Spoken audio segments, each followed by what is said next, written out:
Assalamualaikum warahmatullahi wabarakatuh. Bismillahirrahmanirrahim. Rabbi shrah li sadri wa yassir li amri wahlul 'uqdatam min lisani. Allahumma shalli wa sallim ala sayyidina Maulana Muhammadin wa ala alihi wa sahbihi ajmain. Amma ba'du. Ini yang saya hormati pertama, pengatur saya ini Profesor Dr. Haji Masyuri. Yang cara ngomong tidak kayak profesor tapi kayak jurkam. Jadi kalau ciri utama akademisi itu kalau ngomong itu teduh, datar, runtut, sehingga memaksa orang lain itu menerima karena runtutan logika yang terbangun. Ya, kalau ini ndak, pokoknya kasar gitu, pokoknya orang itu. Ini agak lazim, agak dalam dunia ilmu. Semua wakil rektor, semua yang hadir yang saya hormati, saya seperti yang dikatakan moderator Pak Sinti. Bapak Anwar, bahwa memang saya tidak boleh terikat sama yang di belakang ini karena ini kayak apa ya, ada satu madhab yang anak-anak Unisma semuanya harus tahu, teman-teman di Unisma, menjelaskan itu tidak lebih baik. Jadi karena seakan-akan belum melakukan. Indonesia itu dulu kedatangan Islam itu tidak pernah dipertentangkan antara Islam dan negara, sehingga diskusi itu sudah salah karena para wali itu tidak pernah mempertentangkan Islam dan keindonesiaan atau kebinekaan. Satu, bahwa para wali itu misinya dakwah, di mana-mana dakwah itu pasti ketemu yang berbeda, mulai beda agama, beda pilihan madhab, beda tradisi, beda kultur. Jadi itu tidak perlu dipertentangkan, tapi malah itu jadi lahan dakwah. Sehingga kita-kita ini kalau diminta diskusi hubungan negara dan agama malah bingung, memangnya kenapa? Itu seperti dulu zaman P4, saya punya kawan di Jogja, teman saya nulis tafsir Profesor Zaini, itu pernah zaman Pak Erto disuruh sosialisasi P4 di Papua. Apa hubungan Pancasila dan UUD 45? Itu orang Papua jawab, hubungannya baik-baik saja Pak. Jadi yang unik itu ketika disuruh baca Pancasila, 1 Pancasila, 2 ketuhanan yang Maha Esa. Akhirnya 6 kan? Kenapa Pancasila jadi 6? Yang unik itu ketika ditanya, ini saya melihat langsung di TV 7 itu, Indonesiaku ini. Ada anak-anak kecil ditanya, bendera ini milik siapa? Bendera merah putih itu. Jawabannya apa? Milik sekolahan Pak aja. Karena memang milik sekolah. Itu yang tanya itu kaget. Milik sekolahan Pak. Nah, tentang tema ini mohon dibaca ini langsung start ya, langsung serius karena tadi sudah kayak jurkam tadi, ini yang langsung khas ilmuwan. Ini sebagai penghormatan saya pada Unisma, ini khas keilmuan. Imam Zuhri adalah gurunya Imam Malik. Ya, saya ulang lagi ya, Imam Zuhri adalah gurunya Imam Malik. Halaman 29. Ini langsung start, saya baca halaman 29. Dan ini terutama yang para punggawa-punggawa ini, saya baca ya. Ini teks tidak ada yang saya rubah, memang persis seperti ini. Bismillahirrahmanirrahim. Yaqulu Zuhri, ini gurunya Imam Malik. Fama futiha fil islami fathun qablahu kana a'zama minhu. Innama kanal qitalu haitsul taqon nasu. Falam makanatil hudnatu wa wadu'atil harbu wa amanan nasu ba'duhum ba'da wal taqaw fatafawadu fil hadits wal munaza'ah. Falam yaklim ahadun bil islami yaqilu syai'an illa dakhala fihi. Walaqad dakhalataini kasanaten mithlu man kana fil islam qabla dzalika wa aktsar. Terus ini ngomongnya harus santai, enggak boleh provokatif. Begini, kita tahu dalam perdamaian Hudaybiyah itu poin-poinnya itu semuanya merugikan Islam. Di antaranya adalah jika yang Islam masuk kafir harus dibiarkan, karena berarti masuk ke habitat asli. Karena Nabi sebelum jadi Nabi, komunitas pokok itu kafir, sehingga kalau Islam masuk kafir kembali ke habitat. Tapi kalau Islam masuk kafir, kafir masuk Islam itu harus dikembalikan karena dianggap bid'ah. Maka kalau kamu dituduh bid'ah itu tenang saja dulu, Nabi itu ya dituduh ji'ta bidinin muhdas, kamu datang dengan agama yang baru. Cuma agak diteruskan wa kullu muhdatsatin bid'ah wa kullu bid'atin dalalah. Jadi orang-orang kafir dulu kalau ngomentari Nabi, jita bidinin muhdas, kamu datang dengan agama yang apa? Baru. Nabi nurut. Semua perjanjian yang merugikan Islam itu Nabi nurut. Tapi Nabi hanya minta satu hal, jangan ada perang 10 tahun. Dan orang boleh seminar, boleh diskusi tentang Islam. Ya ini dengerin betul ini. Jadi saya tidak akan provokatif, ini pakai logika. Nanti bisa dipakai disertasi doktor. Tapi saya minta orang boleh diskusi, boleh seminar tentang Islam. Akhirnya saat itu juga ada orang yang masuk Islam. Di depan tulisan itu belum kering istilahnya. Datang ke situ namanya Abu Jandal bin Suhail bin Amr. Itu datang ke Nabi, ya Rasulullah saya ini mau masuk Islam. Kata orang-orang kafir, ini pertama Muhammad, kamu komitmen enggak sama perjanjian? Kalau kamu komitmen harus kamu kembalikan. Nabi bilang, ya Abu Jandal kamu kembali ke mereka, ke habitat mereka, yaitu menjadi kafir, di komunitas kafir maksudnya. Akhirnya nangis. Umar, Sayyidina Umar itu mendekati Abu Jandal, kemudian memberi isyarat supaya ngambil pedangnya. Jadi isyaratnya wong ini baca ora wis. Maksudnya orang-orang kafir. Tapi Abu Jandal nggak mau. Singkat cerita akhirnya kembali ke komunitas kafir. Tapi yang dikatakan Imam Zuhri cara analisis ini nggak bisa pakai provokatif, harus pakai analisis. Innama kanal qitalu haitsul taqon nasu. Yang namanya perang itu menjadikan orang tidak berpikir jernih. Ini poin yang diambil oleh Rasulullah. Kalau dibahasakan Nabi curi kesempatan, maksud Nabi dikatakan mencuri, meskipun itu hanya bahasa ya. Enggak mungkin lah kita bahasakan seperti itu. Saya ulang lagi ya.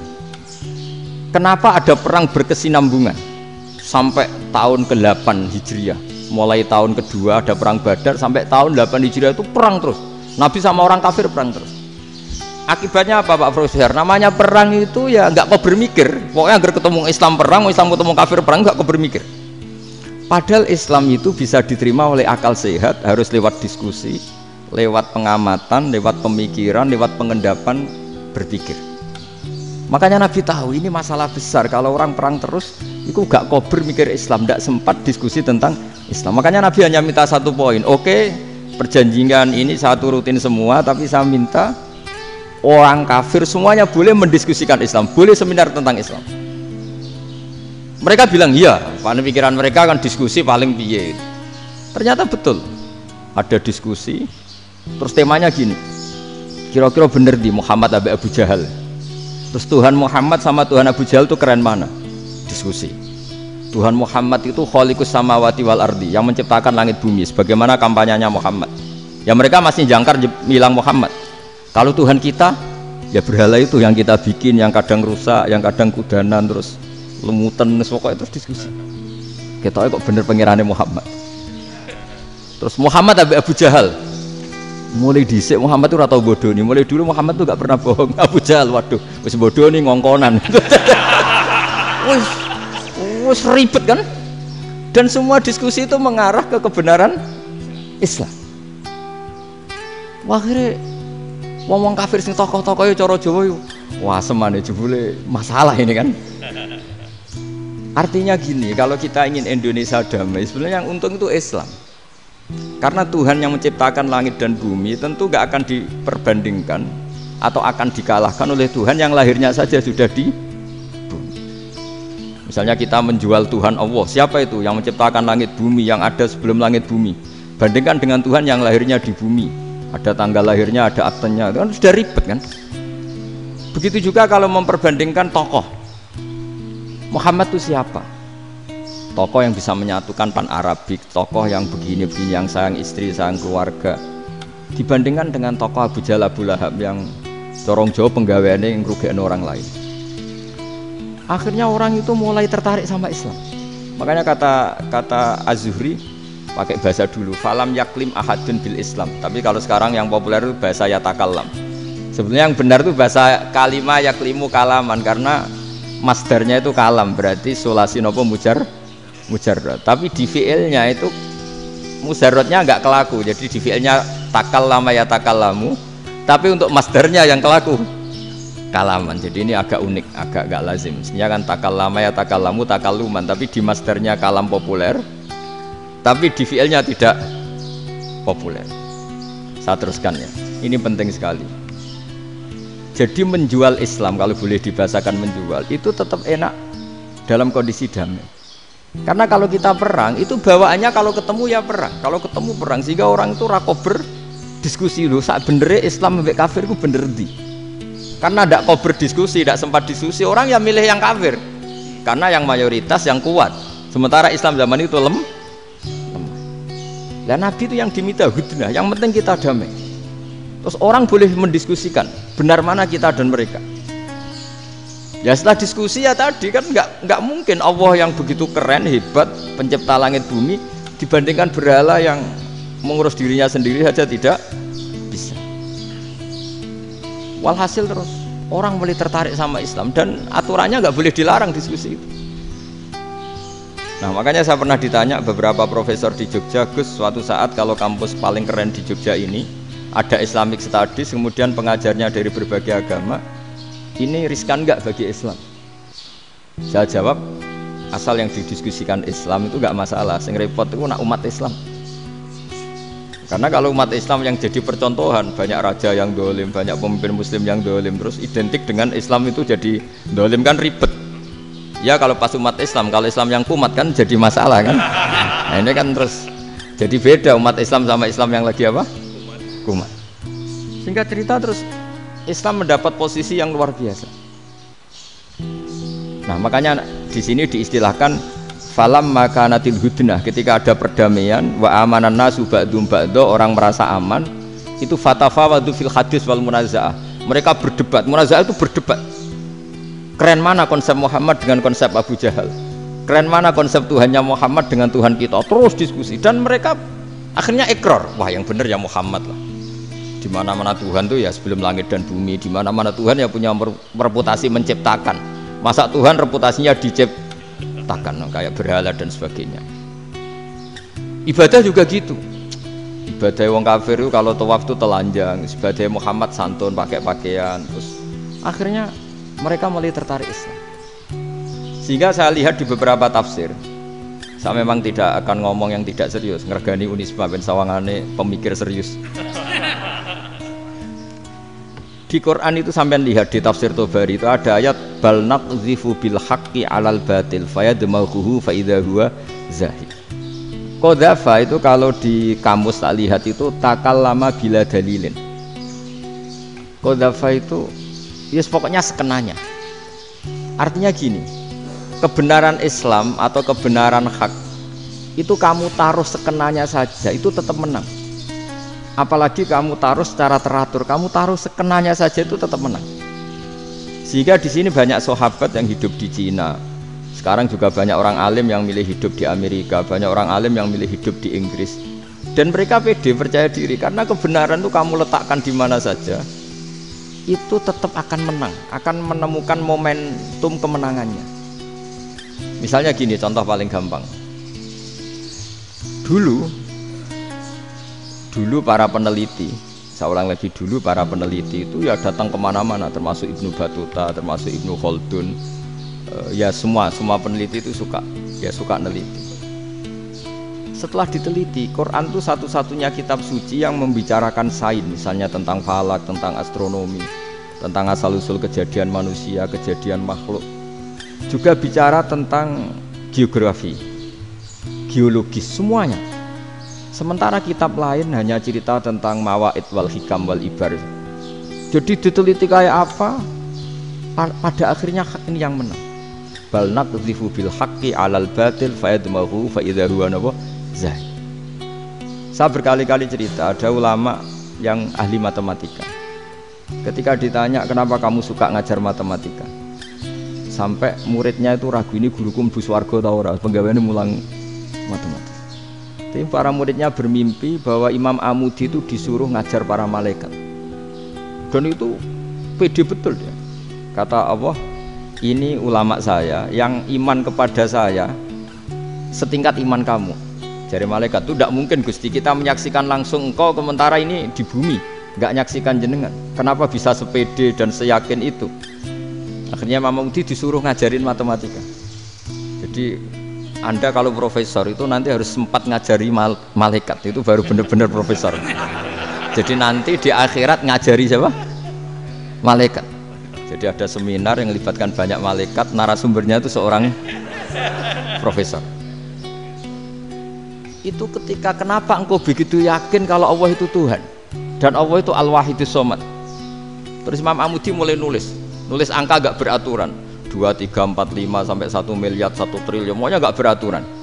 Kata beliau, nisbatus naini wasalasa ila ma la nihayatalaha iku nisbatul far'i ilal asli. Mbok angka sebanyak apapun 2 dibanding 1 ya far'ul wahid, 3 dibanding 1 ya far'ul wahid. Semua angka yang enggak terhingga pun dibanding 1 semuanya far'ul wahid. Semua angka sebanyak apapun itu cabang dari angka 1. Fakullu hadhil awalim far'un minal wahidis shomad, yaitu Allah Subhanahu wa ta'ala. Akhirnya malaikat tepuk tangan, iya juga. Jadi begitu juga ada ulama itu ahli gambar. Saya dulu ngaji sama Mbah Mun Al-Husunul Hamidiyah, itu kitabnya itu banyak gambarnya. Dan gak gambar yang ngawur betul, mangga ahli gambar. Saya epol, sempurna lele. Semua gambar bangunan, gambar sapi, pokoknya gambar. Ternyata dia menemukan Tuhan itu dari gambar. Gambar serapi ini atau seruwet ini sama. Gambar rapi sama ruwet itu sama kalau dalam pandangan tauhid. Dimulai minan nuqtah al-wahidah. Kowe cek gambar sing rapi sing indah, cek gambarmu elek, dimulai dari 1 titik. Dan titik ini nuqtatil wujud, yaitu Allah Subhanahu wa ta'ala. Jadi nak cara ahli tauhid gak penting gambare api, menang lomba atau ora penting. Butuhe hadis surah ini gambar baik yang rapi maupun ndak adalah min nuqtah dari 1 titik. Alam raya sebanyak ini mbok gambar mbok ora, cek mulai Mars sampai Jupiter kabeh semua bentuknya yang banyak ini semuanya min nuqtatil wujud, yaitu dari titik wujud. Gini kok Allah Subhanahu wa ta'ala. Di sini hebatnya ulama-ulama, mbok dia pengajar matematika, mbok pengajar gambar, semuanya dipakai perangkat untuk tauhid. Nah, itu kan juga bagian dari Islam damai, Islam yang sangat tidak perlu perang untuk orang dipaksa Islam. Nggak perlu provokatif kayak tadi pidatonya rektor jenengan tadi. Jadi ciri utama ilmuwan tuh kalau ngomong datar tapi logikanya nggak terbantahkan, itu ciri khas ilmuwan. Kalau ciri khas politikus kalau ngomong itu keras, provokatif lah kira-kira gitu. Tapi isinya biasa. Nah saya berharap nanti semua profesor doktor itu datar tapi isinya ya kualitasnya bagus ya. Mentes. Jadi makanya terus kata ulama, kenapa diistilahkan balnat zifu bil haqqi? Kenapa pakai qadzafa sementara qadzafa maknanya takallama bila dalil? Maksudnya bila dalil di sini itu min ghairi ikhtiyajin ila dalilin. Kebenaran itu memang nggak butuh dalil. Apa kita perlu dalilnya apa? Buktinya apa? Kalau 3 itu cabang dari 1. Wong gendeng yakin yang takut gitu pas orang gendeng. Wong 3 cabang dari 1 kok ditanyakan buktinya apa? Itu min awalil bidah. Pertama orang pasti tahu kalau 3 itu far'ul wahid, 1 juta juga far'ul wahid, 1 miliar juga far'ul. Gambar yang sebanyak apapun ya dimulai dari 1 titik, cek gambar bener maupun yang tidak. Akhirnya apa? Ulama dulu itu sebegitu rileks nerangkan tauhid. Lalu kenapa asma ini yang ya ini kan khas NU ya, khas pesantren. Sebenarnya saya keberatan pakai istilah khas NU, pakai khas pesantren karena NU itu anaknya pesantren, jangan dibalik pesantren anaknya NU, karena sebelum ada NU itu ada pesantren. Tapi kayaknya Unisma lebih suka pakai bahasa NU dan saya ya agak-agak orderan yang terpaksa disuruh ngomong. Ini agak apa ya, agak kacau sebetulnya, ini agak kacau. Jadi NU itu sama pesantren itu tua pesantren. Jadi NU dilahirkan pesantren, bukan dibalik pesantren dilahirkan NU. Sehingga barokahnya didirikan pesantren ini kadang nyuwun sewu sekali berbah Hasyim itu kadang ide besar beliau itu ora dituruti wong NU. Jane Mbah Hasyim cara kula kok dadi Mbah Hasyim ya mangkel. Mbah Hasyim itu ngarang meno kentong. Nggih ngarang meno beduk, tapi wong NU nganggo kentong. Dan uniknya Mbah Hasyim enggak tersinggung. Karena ciri khas pesantren itu membolehkan perbedaan apa? Pendapat.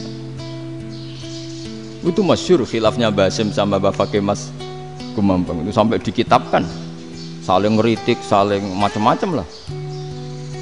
Jadi cara berpikir Mbah Hasyim ketika Nabi rembukan, ini gimana ya cara menentukan waktu sholat ya?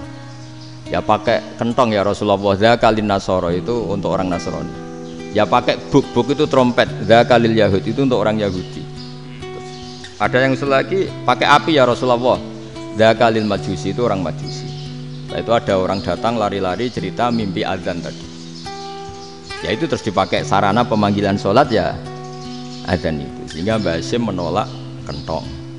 Karena mantas sababi qaumin fahuwa minni. Beliau keras sekali sampai bilang haram.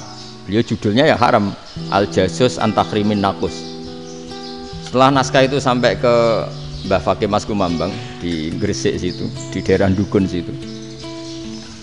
Dulu nggak ada WA ya, jadi sampainya ya lama. Makanya saya sampai sekarang nggak punya WA karena ya saya ulama kan, kalau WA-an terus ya jadi ulama. Nggak jadi ulama main WA-an terus itu. Nah itu termasuk rektor gak kau bermikir itu mesti kebanyakan WA. Karena kan otaknya didikte oleh sesuatu yang masuk. Sesuatu yang dilihat itu kan pasti mendikte kita. Beda kalau yang enggak WA-an kan mikir apa kita yang menentukan. Kalau WA-an kan kita ditentukan. Mau mikir anaknya butuh apa gara-gara WA informasi Jakarta mikir Jakarta. Padahal secara kewajiban ngapain kamu orang Malang mikir Jakarta. Gara-gara WA mikir Jakarta belum selesai ada berita di Sulawesi, mikir Sulawesi. Habis itu mikir NTT. Makanya semua orang sekarang merasa tokoh nasional gara-gara informasi yang masuk itu nasional. Jadi Mas Yo RT yang mikir gimana Gus Indonesia. Ada RT loh. Sampai lupa kalau dia itu RT. Jadi semua orang sekarang merasa tokoh nasional. Dan itu gara-gara apa coba? Akhirnya semua orang juga punya ide tentang nasional. Harusnya negara itu gini-gini. Jebule wonge sing duwe ikon itu sapa? RT. Ribet kan? Saya teruskan, setelah naskah itu sampai ke Kiai Fakih Mas Gumambang, beliau itu marah besar. Ini harus dilawan dan saya bukan karena benci Mbah Hasyim. Beliau teman saya ketika ngaji Kiai Mahfud di Mekah. Jadi Mbah Fakih dan Kiai Hasyim itu teman ketika ngaji di Mekah. Secara ngelawan tuh lucu, gak ilmiah tapi gak ilmiah wong alim tetap ilmiah. Di mana-mana serupa itu tidak sama. Ya kalau mungkin zaman Nabi di Madinah itu zaman itu kentong itu identik dengan milik Nasrani. Di Indonesia beda. Pos kampling ya kentong, kebakaran ya kentong, wae sarapan orang di LP ya pakai kentong. Jadi tidak ada jaminan kalau kentongan itu identik dengan Nasrani. Lalu haramnya di mana? Yang di mana-mana tasabuh itu identik. Ini tidak identik. Mulai masalah kan? Mulai masalah. Jadi beliau gaya judul Hazruus. Hazruus itu kepala bergeleng-geleng. Sekarangan kok ngene. Jadi sekarangan kok provokatif gitu gitu. Nah. Dan itu Mbah Hasyim ya hormat Mbah Fakih hormat Mbah Hasyim. Saya sendiri secara pribadi itu lebih suka pendapat Mbah Hasyim sebetulnya. Karena bagi saya sholat itu sakral, ya sudahlah kalau sakral ya dipanggil dengan sesuatu yang sakral yaitu kalimat thayyibah adzan. Tapi saya tidak akan bilang kalau kentongan itu haram.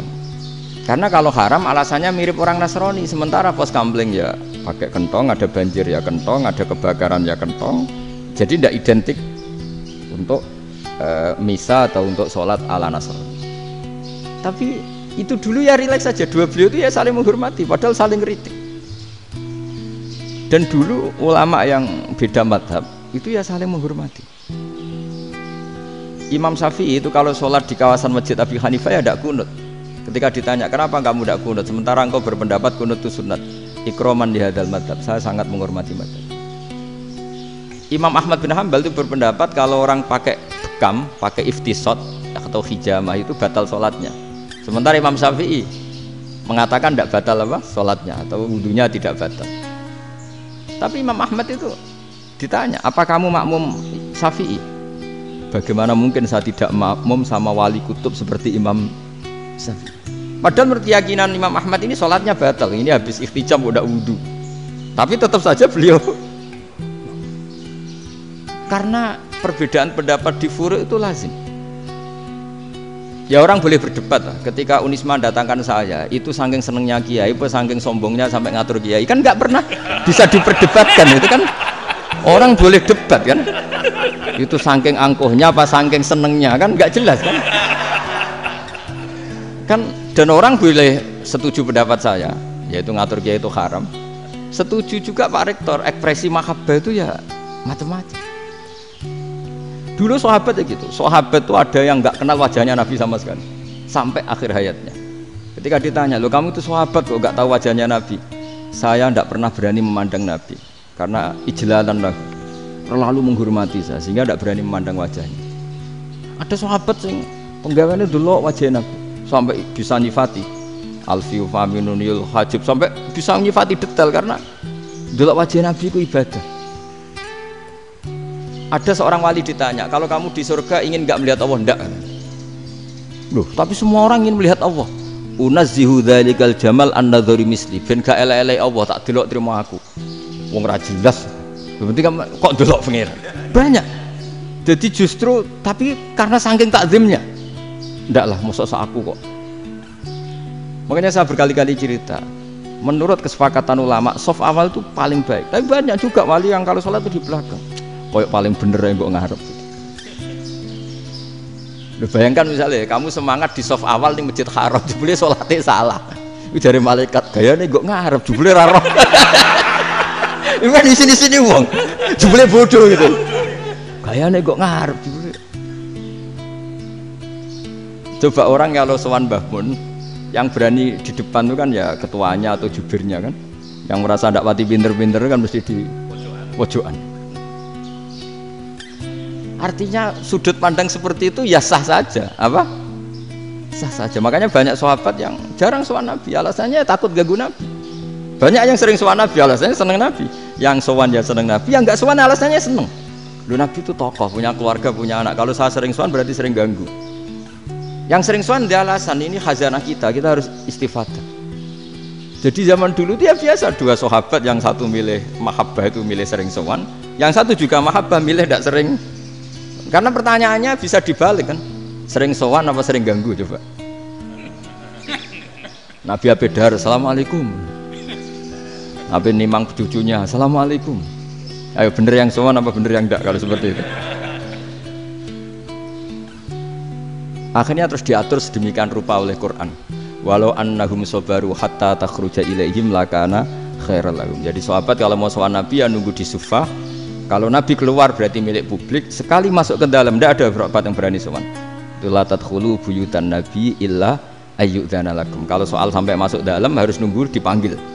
Karena sekali Nabi masuk dalam itu milik privat keluarga, milik istrinya, milik cucunya, milik keluarganya. Jadi Nabi sekali keluar ke ruang itu berarti milik publik. Itu terus jalan tengah. Karena kalau langsung masuk, bayangkan saya itu sering menyaksikan. Mbah Mun habis ngaji 2,5 jam ngaji Jalalain, baru masuk, assalamualaikum. Padahal yai mungkin mau ke kamar mandi, mau ini itu. Jadi dulu itu Quran sangat modern. Sebelum ada dokter ngatur tamu, rektor ngatur tamu itu Islam sudah modern. Dia kan nggak fair kan? Misalnya saya ke Unisma harus janjian pakai ini, terus kalau misalnya kesini selonang-selonang kan lucu kan, mentang-mentang kiai terus juga sowan-sowanan selonang-selonang. Padahal kalau kita mau ke mereka pakai protokol. Sering nggak fair dunia ini. Tapi karena aku kiai ra oleh gelo ya sudah. Akhirnya saya memutuskan nggak gampang kemana-mana karena itu. Saya sering didatangi ajudannya menteri, Gus mau ada tamu dari Jakarta tanggal ini, mesti saya bilang mereka milih tanggal yang mereka kosong. Kok ndak mikir apa saya pas itu kosong? Tak jawab ndak lah, sebelum diatur bahasanya dan tawaduknya gitu. Akhirnya dibalik, datang lagi, Gus jam jenengan kosong apa, kita menyesuaikan. Lah itu lagi di akhlak kata saya. Itu baru punya akhlak katanya. Bukan masalah ini, bukan masalah gengsi ya. Saya sendiri itu dolan ke alumni itu jarang karena ya takut. Kiai kan yang nganggur, jam 9 nganggur, jam 10 nganggur. Bisa saja alumni itu kerja di pabrik, bisa saja yang latihan ekonomi di pasar. Sehingga kalau saya datang jam 9, iki kiai sing nilai santri ini, apa kiai sing ganggu santri. Nah karena orang ini melakukan rutin, gak kok berpikir, pokoknya ngono jenenge silaturahim. Mau nyerah kok berpikir, padahal kalau diangen-angen ini kiai yang nilai santri ini, apa kiai yang ganggu santri ini karena datang di jam kerja. Nah, bayangkan kalau kebenaran dulu itu dikawal oleh satu peradaban perang. Jadi Nabi sesuai diangen-angen Pak Nabi. Perang Badar menang Nabi, perang Uhud menang wong kafir, perang ini gonta-ganti. Apapun itu yang penting satu kesimpulannya, cara Rasulullah kesimpulannya satu. Orang tidak kober mikir kebenaran secara mengendapkan pikiran dengan pikiran jernih. Maka hebatnya Nabi ketika perjanjian, pokoknya saya minta nggak ada perang. Dan orang boleh mendiskusikan Islam. Itu luar biasa idenya Nabi. Karena bawaan perang itu orang kan nggak kok bermikir. Ibarat seorang misalnya seneng satu perempuan, ketemu rivalnya langsung perang kan nggak mikir. Tapi kalau kau bermikir, dia ngenangen cawe wedok itu rasa seneng aku. Untungnya apa untuk uang aja rasa seneng, malah mau loro hati. Terus sudahlah, buruan dialihkan kemana kan gitu. Itu nak mau amen WA-an tukaran lewat SMS atau tarung langsung ora kok bermikir. Tapi kalau kau bermikir, akhirnya berpikir nih, perempuan tadi sebenarnya yang disenangi siapa? Oke, ternyata senang Pak Erik. Sudah kita ngalah. Karena tidak ada nikmatnya kan menikahi perempuan yang sama sekali tidak mencintai kita. Tapi kalau nak kau berpikir pokoknya diprovokasi, wah gue kalah mbak A, gue kalah mbak B. Pikirannya kan, ojo sampai kalah.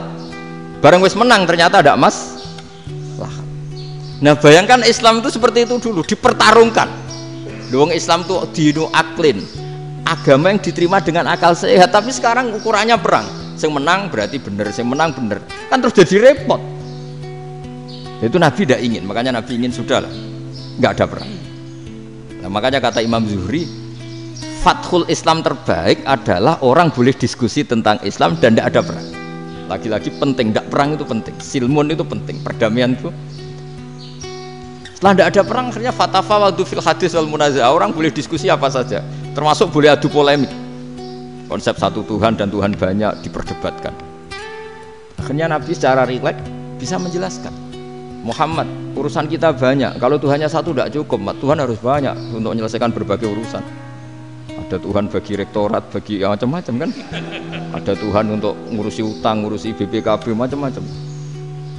Terus kata Rasulullah, enak saja Nabi jawabnya. Ya kalau kamu punya majikan banyak, perintahnya beda-beda, kamu mangkel enggak, bingung enggak? Ya susah mat. Kalau majikannya banyak, perintahnya beda-beda, kita jadi repot. Seneng mana? Seneng majikan satu. Ya sudah, Tuhanmu itu majikan kamu. Kalau Tuhannya banyak, perintahnya macam-macam, kamu yang repot. Akhirnya sudah mat, Tuhannya satu aja. Nah, itu ya barokahnya diskusi tadi, barokahnya enggak perang.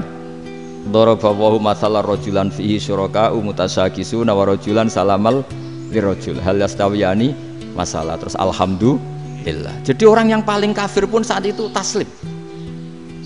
Nah, ini kembali ke kalimat la ilaha illallah. Saya tidak perlu provokatif, pasti teori saya itu benar. Bukan saya bilang benar itu karena sombong, enggak. Ini sesuai teks. Misalnya begini, benar enggak kelompok takfiri yang suka ngafirkan orang lain? Itu pasti tidak benar. Logikanya gampang. Orang yang kafir 70 tahun saja dengan melafadzkan la ilaha illallah menjadi muslim. Masa dengan kalimat yang sama yang muslim menjadi kafir? Itu logikanya kan enggak ketemu. Orang kafir 70 tahun untuk menjadi muslim disuruh baca apa? La ilaha illallah. Tapi gara-gara baca la ilaha illallah nyekel patok jadi kafir. Pertanyaannya, loh ini kalimat apa? Kalimat untuk mengkafirkan apa kalimat untuk mengislamkan? Karena yang kafir dengan kalimat itu menjadi Islam, ternyata yang Islam dengan kalimat itu menjadi kafir. Itu ketemu enggak? Cara logika itu kan enggak ketemu kan? Makanya cara pikirannya Abul Hasan Asyadzili, dan saya setuju pikiran itu. Istighfar ini boleh orang Jawa Timur protes karena kadang beda manhaj, tapi jangan protes saya, protes Abul Hasan Asyadzili, kualat mesti sampean. Ketua Torekoh napa? Sadziliyah. Cara madzhab Sadzili, dan Anda boleh berbeda madzhab, mencari khasnya wong kampus wani beda. Beda kapasitas lah, pokoknya butuhnya beda. dan ketok pinter, ketok kritis tuh. Cara madzhab Abdul Hasan Asadili itu gini Pak Rektor. Jadi istighfar itu baik. Tapi ba'da kamali tauhid, setelah tauhidnya itu benar. Alasan beliau masuk akal. Ketika ada ayat fa'alam annahu la ilaha illallah wastaghfir li dzambik.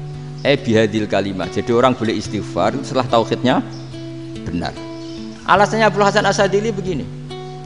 Qul lil ladzina kafaru iyantahu yughfar lahum ma qad salaf. Katakan kepada mereka yang kafir, sekali mereka tidak kafir, maka otomatis dosanya masa lalu diampuni.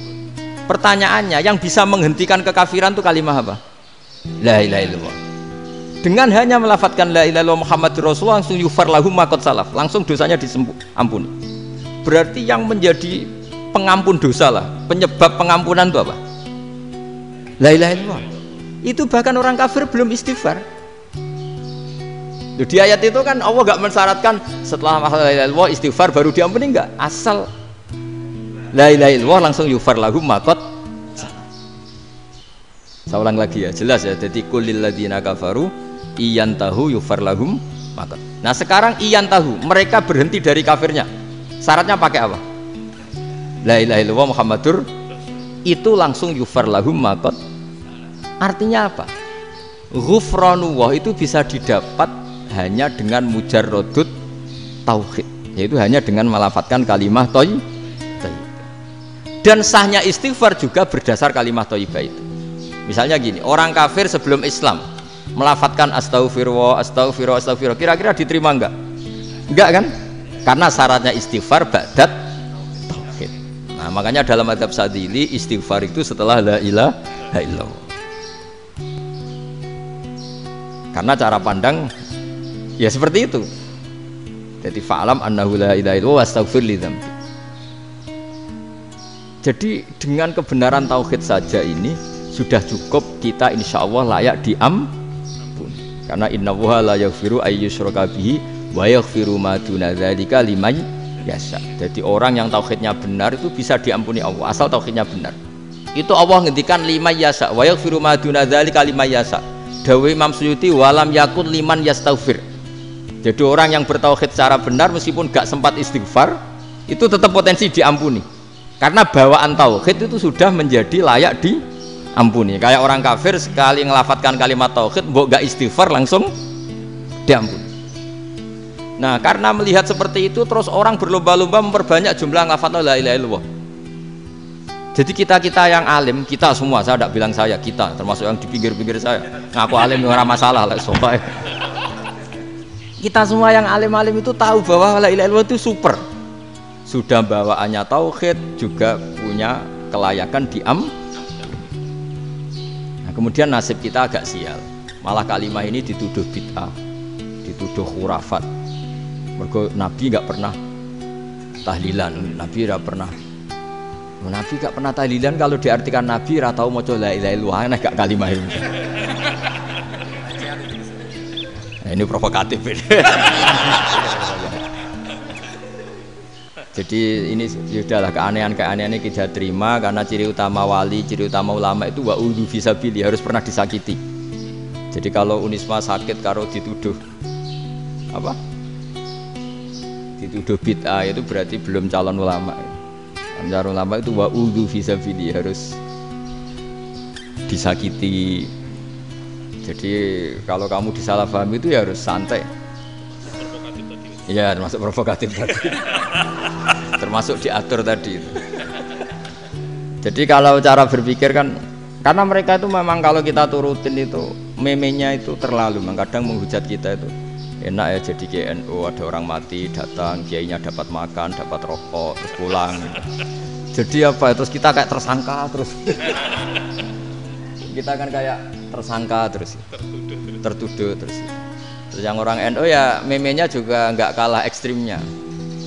Boleh ya ajaran orang nggak boleh ngasih kiai gitu. Berarti boleh dong ajaran kikir gitu. Jadi memang kadang apa ya, cangkem elek lah bahasa kasarnya itu. Itu memang kadang lebih mengenakan. Kalau kita datang ke acara mayat kan dapat makan, dapat minum. Kalau yang sohibul bed rokok ya dapat rokok. Kalau kiainya dapat wajib, kadang 20.000, kadang 50.000. Terus memenya itu kok setega itu ya, ada orang meninggal kok malah kita makan-makan. Seakan-akan kan kultur ini biadab kan gitu. Tapi yang orang NU kebalikan bales. Oh ternyata nggak boleh ya mayit disodakoi, ternyata nggak boleh ya orang dermawan. Berarti Islam membolehkan medit ya gitu. Ya modus ini kan. Tangan-tangan itu luwih mandi timbang takbir ya kan. Karena ini kan memicu emosi kan. Memicu apa? Emosi. Nah, tapi saya kalau disuruh bela mana itu tidak ada yang saya bela. Ya seorang sudah lah, kalau mau nganggur saja sudah itu. Ya tapi itu memang apa ya? Itu khazanah Islam, ada yang kritik, ada yang enggak. Ya itu memang khazanah. Ya biasa aja kalau saya biasa. Karena dulu ulama itu sudut pandangnya itu ya seperti itu. Ada yang ulama suka ibadah itu sholat, ada yang milih apa tidur. Sampai Imam Ghazali bilang suatu saat ibadah terbaik di zaman akhir itu tidur kan. Sholat saja kalah sama tidur kan. Tapi itu loh ya, yang wajib tetap loh, terus kamu gak sholat wajib. Begini beliau mencontohkan itu. Ada orang sholat tahajud terus obsesinya itu ingin hajatnya terkabulkan. Sementara yang tidur obsesinya nikmati rahmatnya Allah, boleh tidur, bisa tidur. Kata Imam Ghazali, timbang kita tahajud terus nuntut pangeran aduk turu kan. Mergo engko dia akibat terus setan memberi bisikan, "Loh nyatanya kamu tahajud ya gak terkabul." Berarti cerita bahwa Nabi ngendikan kalau doa tahajud mustajab enggak. Daripada ngono kan turu ora tau ndonga. Timbang ngabri-abri Islam kan, timbang ngelek-ngelekin apa? Islam. Jadi ulama itu mulai dulu itu sudah berpikir. Banyak orang menjadikan tahajud sholat malam itu media untuk hajatnya. Dan kalau gak kesampaian ini mutung. Nyalahkan kiainya ijazah ramandi. Macam. Daripada ngono ora usah apa? Tahajud wis turu wae. Dan jenis kayak ini tuh banyak. Makanya ulama kayak saya itu saenake dhewe itu ya jarang. Saya sering didolani muhibbin terus bilang, "Gus, saya doakan gini-gini sama nyalon bupati atau saya gini." Saya bilang, "Gak waduh orang dongo, nak ramandi darani ulama dongane ramandi." Nak mandi kamu jadi bupati tetap nganggep karena beli. Sopo sing ora roh bupati saiki gak beli. Ribet kan? Ketika mereka jadi ngunsurkan doa kamu apa karena kemarin beli? Yang beli maksudnya, nggak beli nggak usah tersinggung. Jadi ribet ngadepin. Nggak, artinya gini loh, boyo doa itu jangan dipakai begitu. Kalau minta nasihat tak nasihati, jadi bupati yang baik, gubernur yang. Kalau minta doa itu resikonya. Akhirnya gigi kalau diminta doa ya doa, sebenarnya diisinya itu nggak doa kemenangan. Itu nggak selamat gitu. Karena ribet. Makanya Islam itu doa itu setelah iman.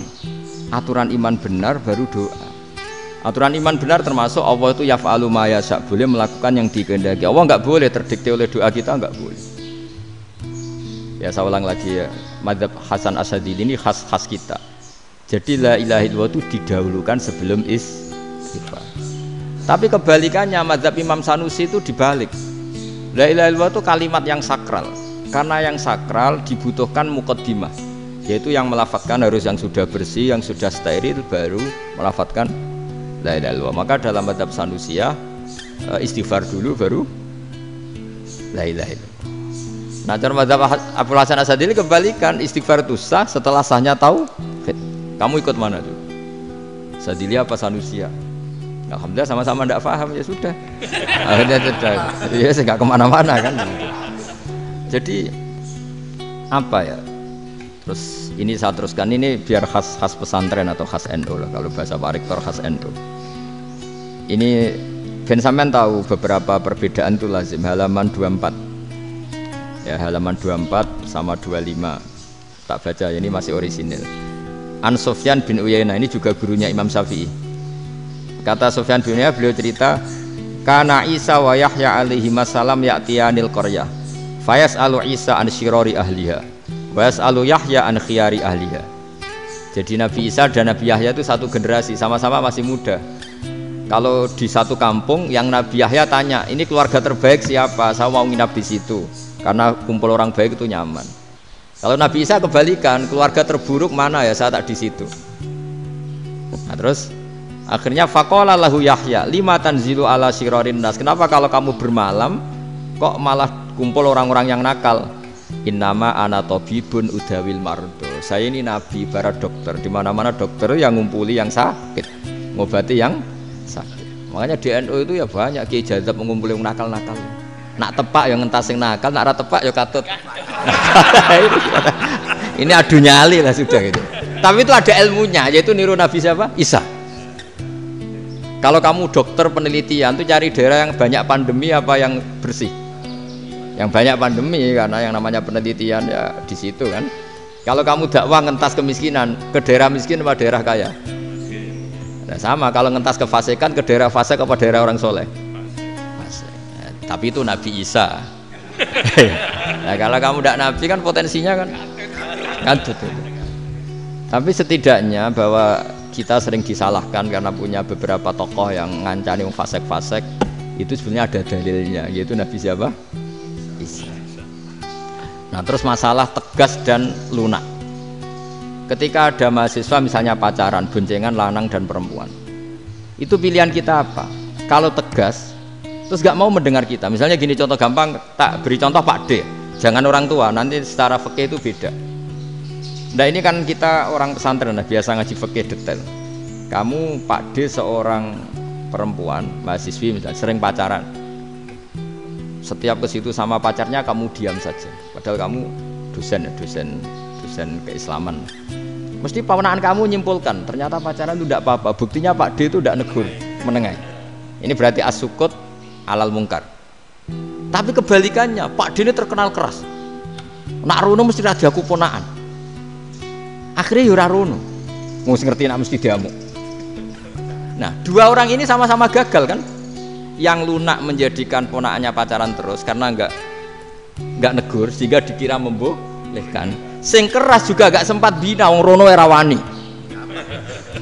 Akhirnya dua orang ini sama-sama enggak ketemu, sama-sama enggak berkesempatan membina kan? Gagal membina kan? Karena yang keras ponakannya enggak pernah situ, berarti enggak bisa bina kan? Yang lunak membiarkan berarti juga ada bina. Nah, Islam itu antara dua itu. Ya agak terlalu lunak, enggak terlalu keras. Karena kalau terlalu keras, misalnya ada kiai terlalu keras, lu masyarakat mau tanya itu gimana? Lari kan? Lu saya ini punya pengalaman pribadi. Saya ini kan kecelok orang alim. Itu kalau pernah ya saya itu berusaha ya pokoknya ya umumnya orang alim lah. Tenang, terus anteng, enggak gejlok-gejlokan. Itu enggak ada yang tanya. Saya mimpi ketemu beberapa ulama itu disalahkan. Terus umat saya kalau mau tanya itu ke siapa? Wong alim wis wibawa, meneng tambah banget wibawane. Kalau kuraan sering gojlok rektor macam-macam. Terus wong wanita kok, saya biasa ke pasar pandangan dicegot orang. Gus, putri saya itu sering keluar darah tapi melebihi batas haid gini-gini. Kalau badhe sowan jenengan, enggak usah sowan ning kene mbek ngadeg-ngadegan. Terus tanya, yang haid berapa hari, Gus? Ya supaya rudat ilal adat sebelum dia punya penyakit istighadah itu berapa? 6 hari ya sudah, kembali 6 hari lainnya mustahadah, tetap sholat, tetap normal. Tapi kalau saya wibawa moro pasar go tasbih duwilu iku mesti wong salaman njaluk donga yakin. Tapi baru kayak rada uraan ketemu wong-wong, dol pening ndi? Mak pening ndi? Gus beneran Gus ketemu jenengan kula wingi badhe tua kok. Akhirnya tanya. Dadi uraanku iku amdan. Lho nek sampean asli, iki asli uraan. Karena ndak uraan lah tetap ndak wibawa kan. Jadi baru kayak uraan itu ya banyak. Saya tuh kalau ngantor di Jogja itu banyak orang yang tanya. Ya biasa tuh tanya macam-macam.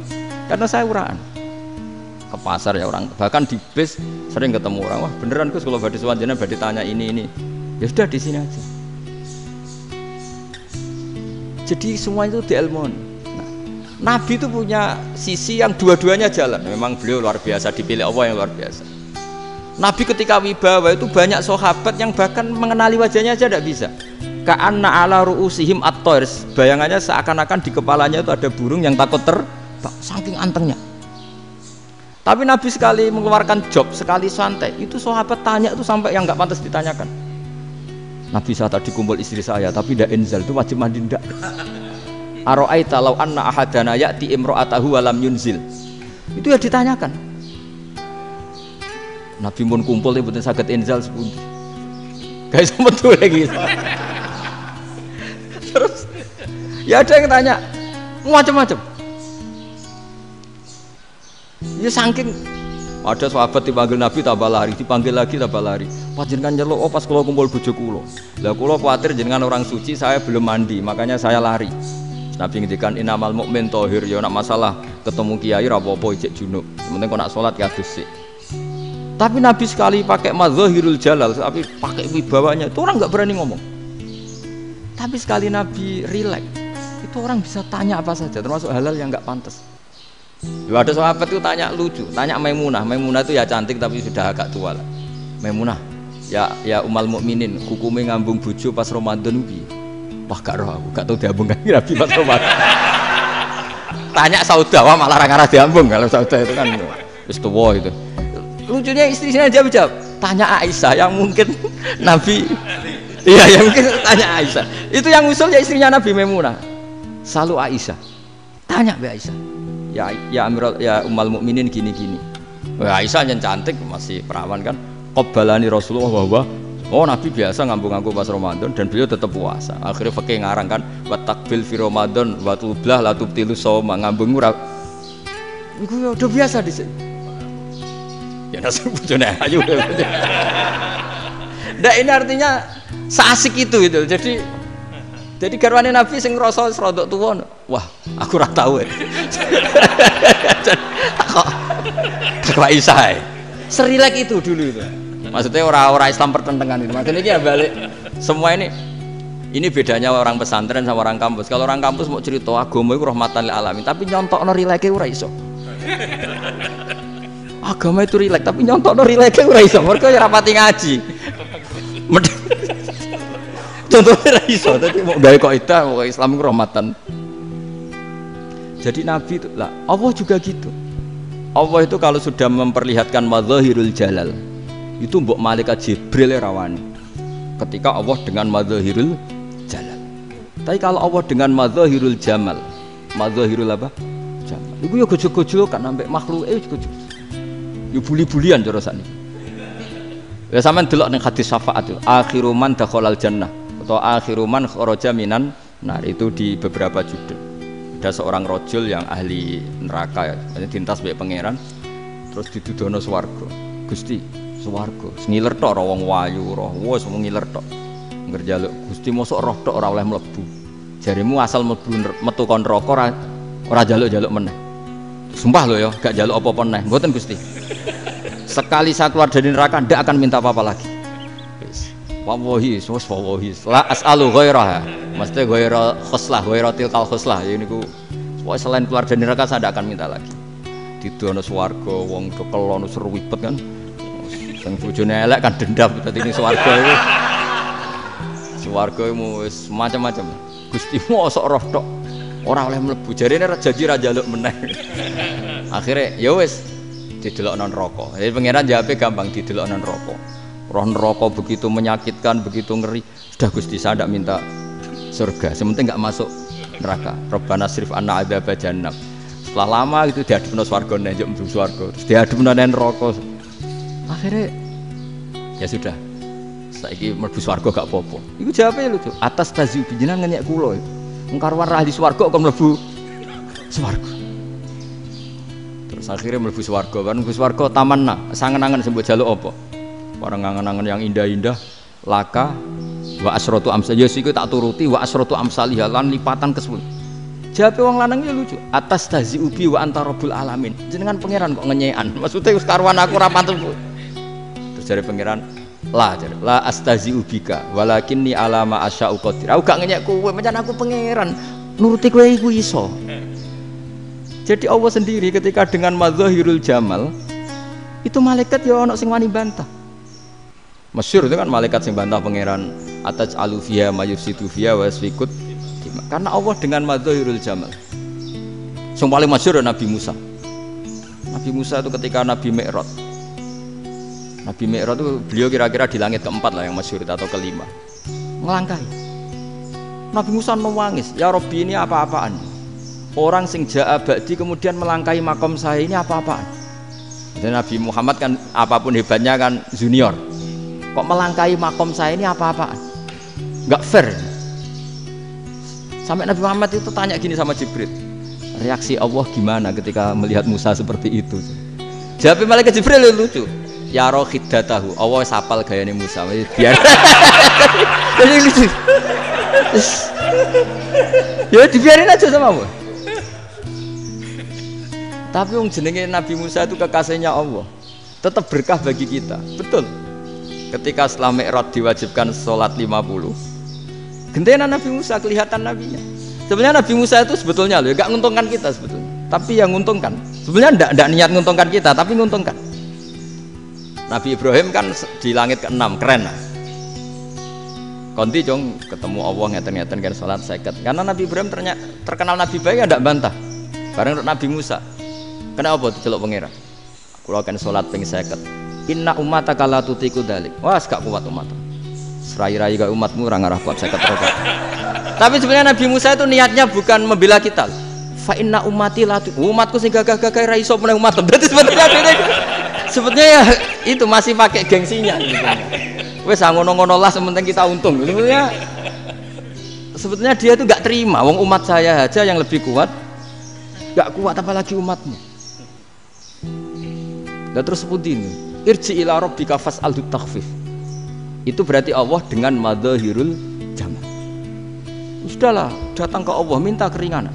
Allah itu baik. Minta. Mbak Allah ya diringana mau 5 tok, jadi cek 45. Balik Nabi Musa, piro 45, cek ra kuat umat. Wong umatku ora kuat, jadi sebenarnya dia bilang umatku ora kuat.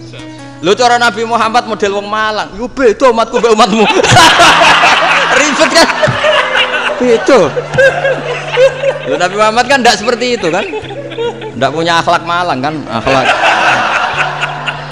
Maksudnya akhlaknya mujur itu loh, akhlak yang baik gitu. Ya akhlak yang mujur, bukan yang Malang gitu. Jadi Nabi ya manut. Tinggal 40 kan, dikurangi lagi 35 sampai 9 kali kan, masyhur itu. Ya kan kalau dikurangi 55 kan berarti turun naik kan 9 kali. Itu setelah 5 itu Nabi Musa cek usut, masih ragu. Itu cara Nabi munggah nentek.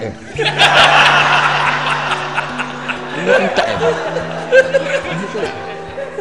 Terus, iya doa tuntas betul. Sebebas.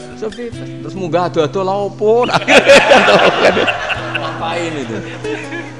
Akhirnya Nabi Muhammad sudah sampun ya kalimah Allah, saya ini malu sama Allah Musa. Sudah 9 kali dan diturutin terus. Jadi Allah kalau dengan madzahirul jamal itu Nabi Musa biasa nego sama Allah. Tapi ketika Allah dengan madzahirul jalal itu Nabi Musa enggak berani. Yaitu di hadisus syafa'ah. Hadisus syafa'ah ketika manusia datang ke Nabi Adam, ya tuna Adam. Ya Adam anta abul basar ngene isfa'li lana inda rabbik. Kamu saya minta mensafaati kita. Nabi Musa, Nabi Adam inna rabbi qad ghadibal yawma ghadaban lam yaghdab qablahu mislah wa la yaghdab ba'dahu mislah. Ini Allah sedang murka besar dan tidak akan murka seperti ini lagi. Sudah saya tidak berani, nafsi. Nabi Ibrahim enggak, termasuk Nabi Musa ketika di itu ya enggak berani. Karena Allah dengan madzahirul jalal. Itu Nabi Musa enggak berani. Sudah saya sendiri itu pernah salah. Yaitu saya membunuh seseorang yang enggak disuruh oleh Allah membunuh itu. Yang pas jotosi orang Kipti. Akhirnya datang ke Nabi Muhammad. Pas ke Nabi Muhammad, Allah dengan madzahirul jamal. Dengan madzahirul jamal sampai Kanjeng Nabi ngendikan analah saya akan memintakan syafaat kalian. Terus fa ahmadu rabbi bima hamida allamaniha rabbi. Saya muji Allah dengan pujian-pujian yang orang lain tidak tahu, hanya saya yang diajari, kata Rasulullah. Nah di sini menurut banyak ulama termasuk kitab yang saya baca, kenapa Muhammad sebagian namanya Ahmadu? Itu dari af'al tafdil fa Muhammadun ahmadu min ghairihi. Muhammad Rasulullah itu kalau muji Allah di atas cara mujinya Nabi yang lain. Jadi Ahmadu bukan dari fi'il mudhari' lil mutakallim tapi dari af'al apa? Tafdil. Fa Muhammadun ahmadu min ghairihi. Bahwa Kanjeng Nabi Muhammad sallallahu alaihi wasallam itu cara mujinya Allah di atas pujian para nabi. Makanya di sini Sayyid Ali Zainal Abidin kalau muji hamdal hamidin wa fauqa hamdil hamidin. Jadi puji-pujian saya ini di atas rata-rata cara mereka apa? Yaitu sirinya apa? Nabi itu tahu bahwa akhirat tidak bisa batasi Allah. Kamu tidak bisa nyemprit Allah. Allah, ini akhirat loh. Amal sudah ada manfaat. Ingat itu. Tidak bisa seperti itu. Allah itu nggak bisa tunduk sama konstitusi yang bernama akhirat. Artinya Allah meskipun di akhirat tetap duwe hak yaf'alu ma yasa atau yaf'alu ma yurid. Nggak bisa kamu terus wah ini akhirat amal ra iso dikirim wong mati, amal ra iso dikirim. Yo pangeran kok mbok atur. Kalau kita yang mengirimkan tidak bisa, tapi kalau Allah tetap bisa. Makanya ada kiai mengatakan kodok qadar ora iso dirubah, itu kamu. Makanya ada seorang kiai ditanya, kodok qadar ora iso dirubah sekali dicatat selesai. Jadi kiai tadi, tapi nak Allah iso. Dalile apa ya yamhu ma yasha wa yusbit. Nak Allah ya iso, sing ra iso kan kita. Nah, Nabi itu tahu betul meskipun akhirat itu Allah masih bisa dinego saking baiknya. Akhirnya Nabi sujud, masyhur itu terus, ya Muhammad irfa' ra'sak wasal tutok wasatu safa. Ismat sirahmu angkat. Kowe njuk apa tak turuti. Terus semenjak itu Nabi minta apa? Syafaat. Artinya apa? Ketika Nabi lain berpikir bahwa akhirat ini membatasi amal karena sudah Nabi tahu betul kalau Allah tetap Allah. Yang enggak terbatas kekuasaannya, enggak terbatas rahmatnya juga saat di akhir. Makanya disebut fa Muhammadun Ahmadu min ghairihi. Makanya wa mubasyiran bi rasuli ya'ti mim ba'di ismuhu Ahmad. Jadi makanya terus banyak GNU sing macam-macam lah. Ono sing potongane wedi terus hati-hati. Iku berarti makome Madhahirul Jalal.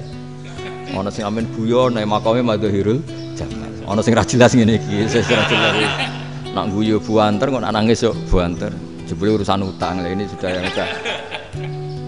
Jadi makanya yang rileks saja. Sebenarnya agama ini santai, rileks karena agama ini harus bifarohin wasururin. Enggak boleh agama ini dibawa dengan kekerasan, dengan antisosial. Karena agama ini harus kul bi fadlillah bi rahmati fa bidzalika falyafrah, harus senang, harus rileks. Makanya saya jadi kiai itu senang takutnya gini. Sekali saya ada senang jadi presiden buruk. Ternyata jadi wong alim ora enak, itu contohnya. Sampean merengut terus uripe susah, nanti orang enggak berani jadi orang alim. Makanya saya buktikan bahwa saya lebih bahagia dibanding rektor. Nanti orang ingin jadi rektor semua enggak ingin jadi orang alim. Saya pernah ketemu sekian rektor di Jogja tanya, Gus, kenapa jenengan bela-belain pesantren sampai segitu? Kan keren kampus NU, sekarang ada Unisma, ada NU Jogja, ada NU Jepara gini. Tak bilangin gini, sampai rektornya itu istighfar. Saya bilangin gini, ini sekaligus tak kasih tahu ini rektor Unisma ini. Tak bilangin gini, andai kan tidak ada kiai kayak saya itu Islam bisa tutup. Kok bisa Gus? Misalnya ada perempuan haid faqal adat. Itu kalau untuk tahu hukumnya haid daftar dulu ke Unisma. Daftar dulu kan? Setelah daftar nunggu pelajaran haid. Baru tahu haid setelah 3 tahun dari masalahnya. Gitu. Tapi baru kayak kiai ketemu saya di jalan, Gus anak kula nu haid ngeten-ngeten mboten normal hukumnya piye? Oh hukumnya ngene dibalekno ning adat. Ora usah registrasi, ora usah daftar. Jadi ya harus ada istighfarnya lah. Unisma juga harus istighfar, semuanya harus istighfar. Karena ada sisi yang nggak mewakili kebutuhan Islam. Tapi saya sebagai kiai juga istighfar. Karena fakta hukum mengatakan yang boleh jadi KUA yang jabat, yang boleh kemenak yang punya gelar. Dan ini yang mengawal Islam secara undang-undang karena mereka yang bikin. Nah, karena kiai tidak punya gelar tidak bisa jabat di situ. Saya juga istighfar. Jadi tidak sampai entuk yang istighfar. Karena yang kebutuhan ini terwakili yang punya gelar. Tapi yang punya gelar juga harus istighfar tadi. Mosok kepen roh hukum haid dengan tni kuliah se. Ngentek itu aja nanti nunggu guru yang pas mata pelajaran itu. Ya, terus kapan dekne salate wong jawabannya belum ketemu. Tapi baru kayak saya kan ketemu di jalan tanya. Gus saya sering ketemu.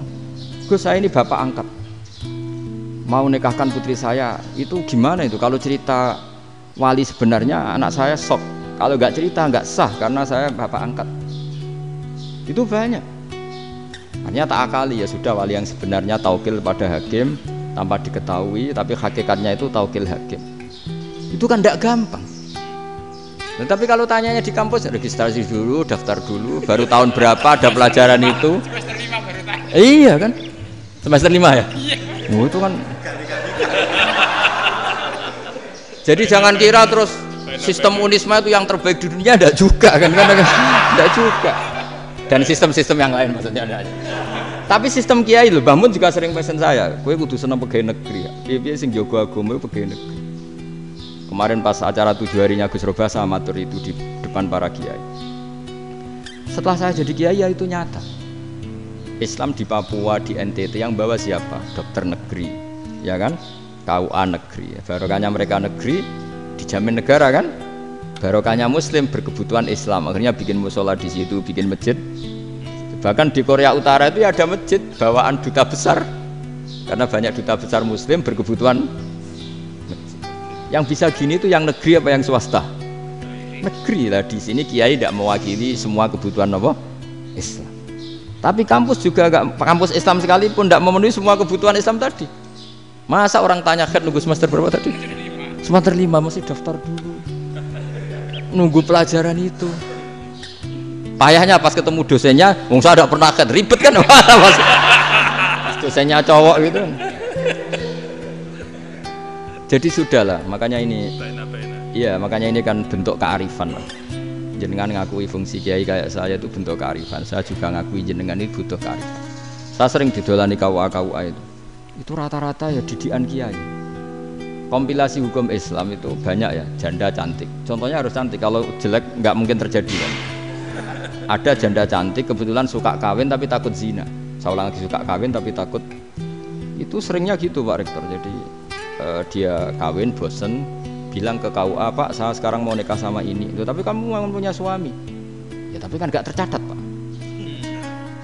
Itu KUA nya rata-rata itu gak berani meskipun gak tercatat, karena secara fikih meskipun gak tercatat tetap dia seorang perempuan yang bersuami, maka gak boleh nikah sama orang lain. Jadi coba kalau nyun sewu KUA hanya ngikuti hukum formal, yang penting di catatannya gak punya suami ya dinikahkan saja kan. Tapi mereka enggak, karena didikan kiai enggak berani. Artinya gini, kalau hanya pro hukum catatan sipil maka ini dinikahkan bisa karena enggak tercatat. Tapi secara hukum santri enggak bisa dong menikahkan perempuan sing dadi zaujin yang punya suami. Jadi ini barokahnya kerjasama yang baik. Jadi di masyarakat itu tertanam didikan kiai enggak boleh nikahkan perempuan yang suami, tapi di KUA ngikuti hukum formal. Dan di Indonesia itu KUA itu rata-rata konsultasinya ya sama kiai, sehingga ya nggak berani akhirnya, meskipun aku wedi mlebu neraka Mbak, gak iso. Dan itu banyak. Seorang lagi ya, makanya ini kan pesantren itu nggak boleh mati. Orang kiai-kiai kayak saya nggak jelas-jelas itu harus lebih jelas lagi. Karena ini yang on time, yang online, yang siapa saja bisa tanya. Saya itu SMS saya itu nggak punya HP WA. HP jadul itu SMS-nya tiap hari entah berapa, orang yang tanya dari Kalimantan, dari Aceh. Gus di kampung saya ada masjid 2 itu yang sama, ada yang dari orang perkotaan, Gus di perumahan baru ada masjid, yang Jumatan baru orang 12, sah enggak? Ya langsung saya jawab, sah. Dalilnya ini. Ya sudah, nah, tapi kata Imam Syafi'i gini harus orang 40, itu madzhab Syafi'i, dalam madzhab yang lain gini-gini. Itu kalau tanya rektor itu kan ribet. Masuk ajudan dulu, asisten dulu, panjang.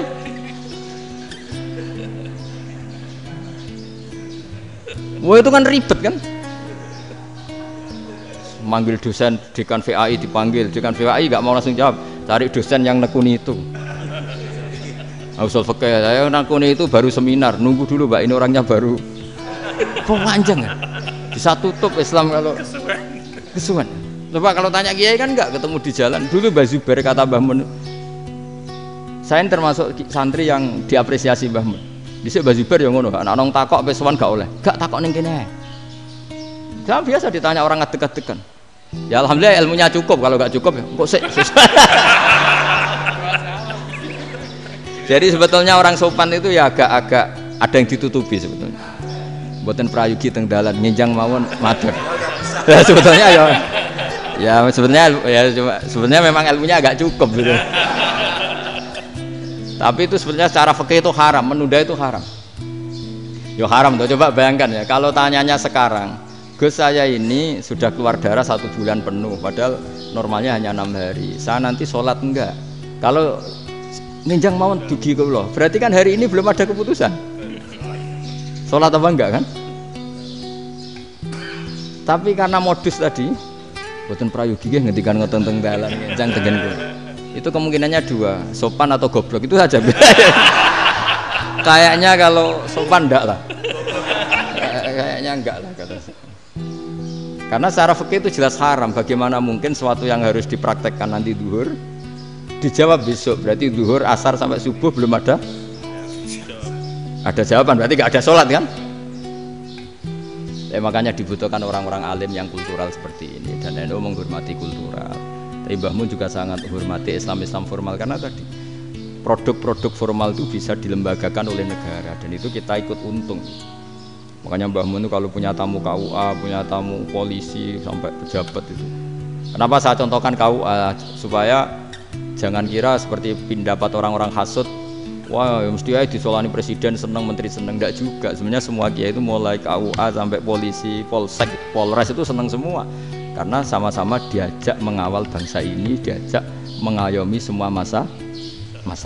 Tapi kadang-kadang masyarakat ngeritiknya, jenenge kiai disolani menteri ya seneng presiden. Padahal yang sowan kiai itu ya mulai KUA, Kapolsek, kepala desa, RT, Mudin. Itu Mudin kalau tanya ya lucu-lucu. Gus kalau nate nyembelih pitik kemanian, pitike go gede mah. Akhirnya wis ngerti nak kemanian langsung tak sembelih meneh. Terusane ku sak ta ora. Ribet. Ya tak jawab, lah pitike pas iku jek urip to ora? Terus urip Gus, wis sah cara mazhab Malik kerja urip. Karena itu ada perdebatan antara mazhab Malik dan mazhab Syafi'i. Nah, cara Imam Syafi'i itu agak ketat. Hewan yang punya kehidupan sudah mutharibah, misalnya ayam jago, contohnya harus jago, karena kalau ayam kecil diikhlaskan haram. Jadi yang cilik wae kan gitu. Fikih itu ya, fikihnya orang Indonesia itu pecundang. Kalau ayam kecil enggak ditanyakan, mate ra wis.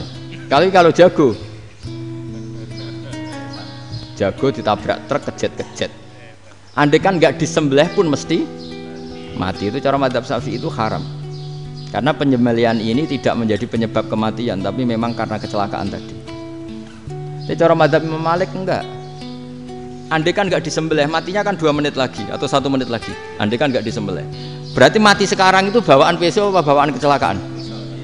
Ya sudah halal gitu caranya. Nah akhirnya ya saya bilang ya sudahlah kita semuanya mati. Jadi cara debat, cara Imam Syafi'i enggak, cara berpikir itu sudah tidak kehidupan yang normal. Yang dimana-mana penyembelihan itu mematikan yang hidup normal. Jadi agak ketat. Sehingga dalam contoh kemanian, kalau dalam bahasa Jawa nyembelih agak sempurna terus pesonya jatuh atau apa itu, kalau pakai mazhab Syafi'i agak kesulitan. Jadi kalau mazhab Malik asal diselesaikan secara fauron dan juga sebagian mazhab Syafi'i itu halal. Nah orang mesti tanya gitu, Gus, wedhusku tabrak truk, man Gus kejet-kejet. Tapi nak pitik cilik ra ditakok. Makanya termasuk kritiknya Mbah Mun, tapi ini mazhabnya Mbah Mun ya. Kamu boleh ikut boleh ndak, karena ini urusan ndak penting. Lha wong-wong lucu, nak ditakoki yuyu muni haram mergo amfibi. Yuyu ngerti sampean? Tapi nak ditakoki kepiting muni halal. Mergo nak yuyu haram gak eman, nak kepiting eman. Padahal alasannya coba, kenapa yuyu haram? Karena amfibi kan, bisa di air. Pertanyaannya, kepiting seperti itu enggak? Nah, tapi kepiting kalau haram kan eman. Karena besar kan, kalau yuyu silahkan haram kan gitu. Artinya apa? Fikih kita ya agak-agak pecundang gitu, agak-agak pertimbangan. Iya, ini lucu kan? Kualitatif. Coba alasannya yuyu haram karena apa? Amfibi kan? Hidup 2 alam. Pertanyaannya kepiting seperti itu enggak? Iya. Kenapa? Kalau orang tanya, yuyu haram apa halal? Rata-rata jawab haram gitu. Tapi kalau kepiting mulai khilaf. Loh mestinya kan sama kan? Nah itu iya tadi saya juga sering melihat tonggo-tonggo ayam cuwilik sakmene ketabrak truk, nggak ada yang tanya. Tapi saya pernah jalan-jalan di Naruan sini, Ono jago ketabrak, sing duwe langsung marani kula pas saya naik motor. Gus ini halal apa haram? Nak langsung kula sebelah halal apa haram? Wis kanggo kowe halal kanggo halal. Karena saya tahu tak jawab haram mesti kecewa itu. Aduh. Kiai ini beratnya. Ya akhirnya ya saya setelah itu Fatihah Imam Syafi'i ngapunten umat kula tuh. Umat kula nu ora siap nganggo madzhab jenengan tuh ndak siap. Iya kan akhirnya pakai madzhabnya Imam Malik tadi. Ya, tak Fatihah Imam Syafi'i ini mboten niat nglawan jenengan. Tapi ngobati tiang eman. Mergo pitike besar itu. Jadi ini kan cerita ya itu makanya yang rileks saja lah bahwa Islam ini yang rileks, yang menyenangkan karena ya agama ini harus menyenangkan. Raditu billahi wa rabba. Raditu itu seneng banget, ridho itu puas. Enggak boleh beragama pertuntungan terus emosinan. Ya marem atau raditu itu marem jadi yang ya saya kira demikian. Assalamualaikum warahmatullahi wabarakatuh.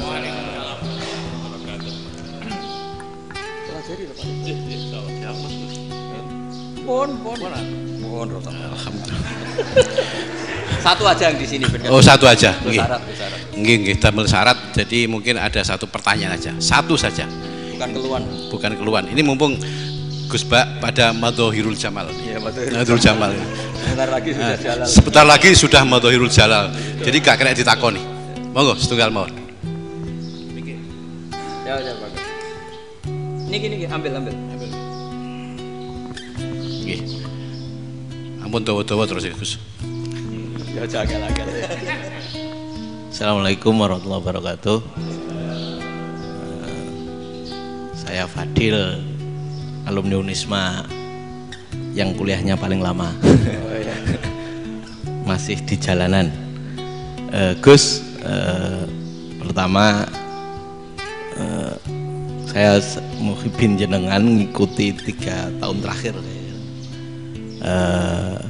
Sepertinya ketika Mbah Hasyim Asy'ari hadir di tahun 1900-an sampai mendirikan itu kok suasananya sama seperti Gus Baha hadir di tengah-tengah situasi genting Indonesia ini. Saya kira yang memunculkan nama Gus Baha di banyak media online yang saya amati itu malah awalnya dari kelompok bukan kita gitu. Dan itu kami melihat bahwa apakah nanti 1926 dan 2026 satu abad NU, saya kok termasuk orang yang punya semacam harapan gitu Gus Baha bisa ya mungkin kalau beliau Mbah Hasyim Rois Akbar, sekarang Rois Am, nanti ada istilah baru lah tengah-tengah antara Rois Am dan Rois Akbar. Karena setiap satu abad harus ada mujadid dan kami berharap kamu aja tak angkat.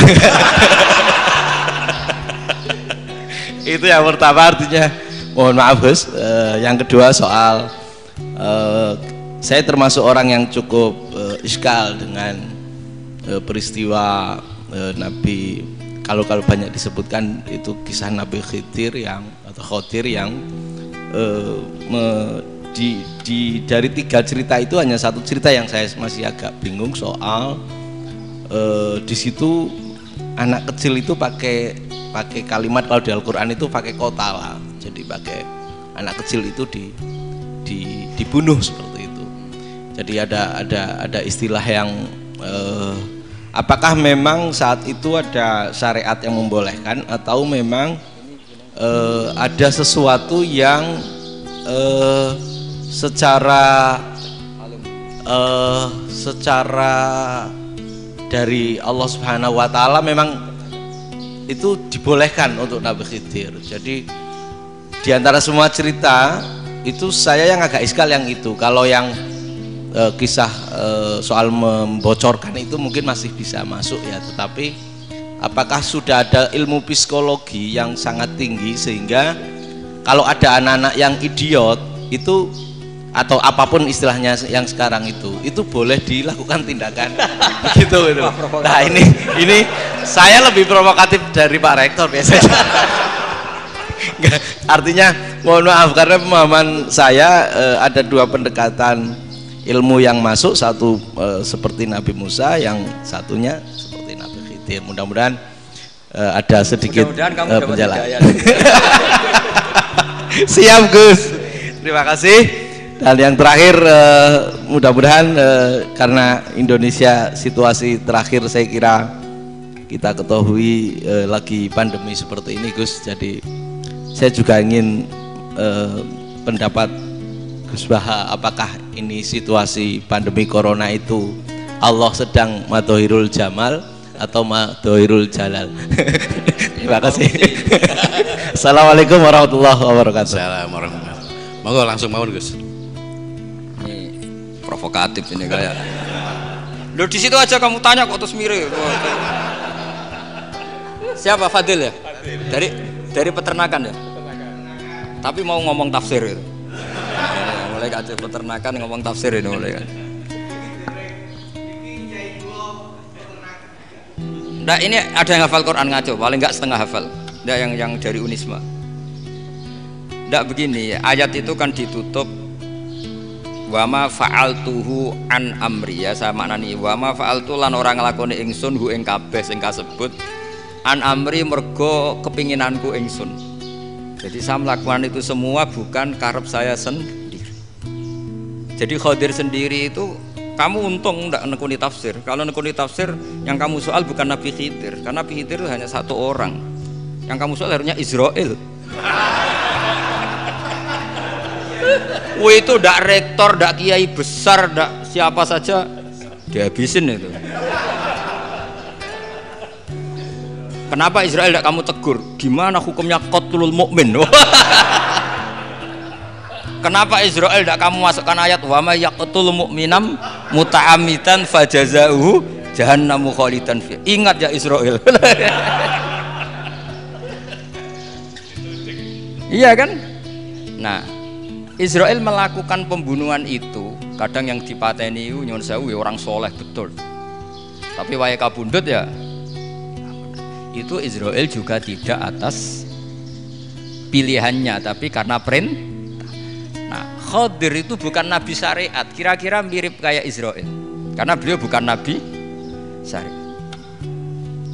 Jadi ini agak aneh, kan orang nekuni tafsir kayak saya sampai berjilid-jilid kitab.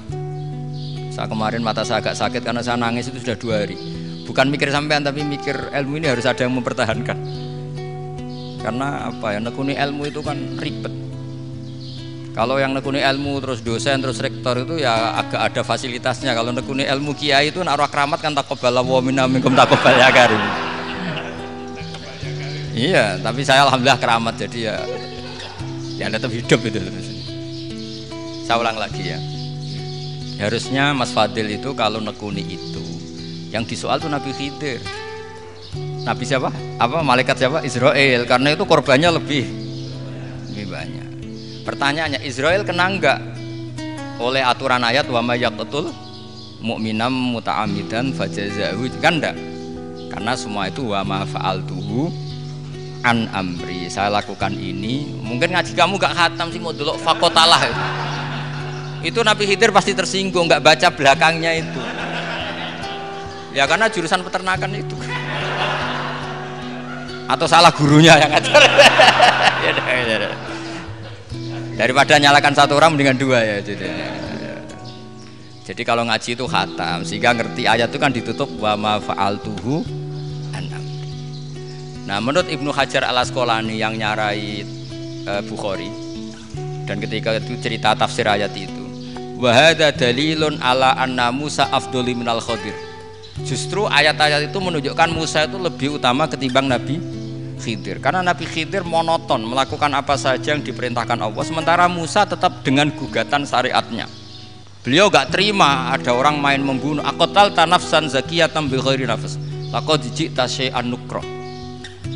Nah, sur'atu Musa ila nahyil munkar itu menunjukkan beliau Nabi ulil azmi. Jadi Nabi Musa langsung sikap, wah ini tidak benar kamu, padahal sudah ada perjanjian, kamu tidak boleh bantah. Tapi Nabi Musa lebih ngeboti syariat, lebih memihak syariat, nahi mungkar itu wajib. Justru itu menunjukkan derajatnya Nabi Musa fauqal Khadir. Makanya Nabi Musa tetap gugat, nggak bisa dong, ini nafsan zakiyatan kok kamu bunuh. Maka itu jadi ilmu. Nabi Khidir pada akhirnya nyuwun sewu ya tidak bisa jawab. Makanya beliau menutup wa ma fa'altuhu an amri. Sebenarnya saya sendiri itu ya tidak punya alasan. Jadi kalau Israel kamu tanya, ini gimana ini wong melarat mulai cilik, meh sugih mbok pateni. Mbok yo baro ben sempat sugih gitu. Ini kuliah paling lama urung sempat urip penak. Nah itu kan boyo mateni wong kira-kira nek wis sempat mapaan sempat. Lu andai kan Israel pakai aturan syariat kan mateni orang kan ya dikira-kira lah. Jadi itu tidak ada hubungannya tadi dengan ilmu yang kamu katakan urusan psikologi anak itu tetap semuanya haram dibunuh, nggak boleh. Ya jadi tetap makanya ini pentingnya ngaji khatam itu tadi. Jadi pada akhirnya Nabi Khidir itu ada punya alasan hanya ngendikan wa ma fa'altuhu an amri. Pada akhirnya yang paling pokok yaitu semua ini saya lakukan saya sendiri itu tidak tahu karena perintah. Jadi untung kamu gak nyoal Nabi Israel. Kalau nyoal diinjem ribet kan. Ini orang tadi pas seminar Gus Bak ngeritik saya. Wah. Jadi itu pinter kamu. Yang kamu soal Nabi Khidir ya, jadi enggak itu. Ya kalau nyoal Israel resiko tinggi, resiko tinggi. Tapi yang jelas gitu ya, makanya tradisi pesantren seperti ini harus terus karena yang punya tradisi khatam. Saya tuh kalau ngaji kitab dah khatam tuh tersiksa karena tadi kadang-kadang yang depan-depan tuh tidak jawabannya di belakang. Tadi wa ma fa'altuhu an amri. Dari kata wihuma lam tasti alaihi sabra. Jadi ya sudah kira-kira seperti itu. Wajar kamu tidak sabar, wajar kamu tidak itu memang saya sendiri sebenarnya juga paham itu. Jadi ya, cara bahasa Jawa deh wajar saya musakira paham, wajar aku dewe ku ya ora paham. Wong aku ya mau nglakoni gitu. Jadi sebetulnya ya sama-sama ada itu kan. Iki jenenge wa ma fa'altuhu an amri. Udah ya? Ya sudah. Udah ya? Nggak perlu dijawab katanya beliau. Baik Bapak Ibu semuanya yang saya hormati, dan saya tidak harus menyimpulkan karena kalau menyimpulkan malah itu mendukuri ulama kan gitu. Itu enggak tawadhu lagi malah itu khawatir kualat tuh. Baiklah mungkin hanya kita tutup dengan berdoa yang dipimpin oleh Gus Bak. Nggih betul napa-napa dan setelah itu nanti kita foto bersama.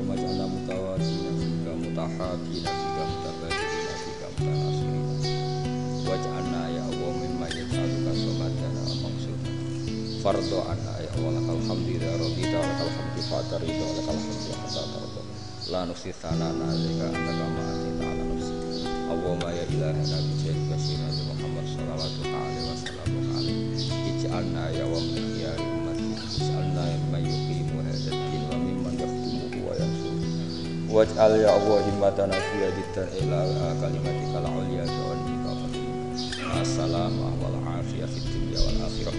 Rabbana atina fid dunya hasanah wa fil akhirati hasanah wa qina adzabannar. Sallallahu alaihi wasallam Muhammad sallallahu alaihi wasallam. Subhana rabbika rabbil izzati amma yasifun wa salamun alal mursalin walhamdulillahi rabbil alamin.